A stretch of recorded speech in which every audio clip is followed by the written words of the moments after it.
दिल्लीमधील लाल किल्ल्याजवळ बॉम्बचा स्फोट. दिनांक 10 नोव्हेंबर 2025 रोजी सायंकाळी सुमारे 7च्या दरम्यान लाल किल्ला दिल्ली या ठिकाणी हुंडाय i20 गाडीमध्ये अचानक स्फोट झाला. प्राथमिक अहवालानुसार 8 ते 13 लोक यामध्ये मृत झाले असून आणखी अनेक लोक जखमी सुद्धा झाले आहेत. तसेच स्फोट इतका मोठा होता की आसपासचा परिसर सुद्धा हादरला आणि आजूबाजूच्या गाड्या सुद्धा जळून मोठे नुकसान झाले व आसपासच्या इमारतींचे देखील नुकसान झाले आहे.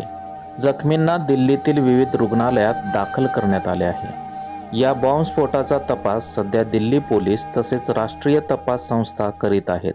या संदर्भात ही घटना राज्यांतर्गत आहे की परदेशाशी संबंधित आहे याची चौकशी सध्या चालू आहे व पुरावे गोळा करण्याचे काम चालू आहे.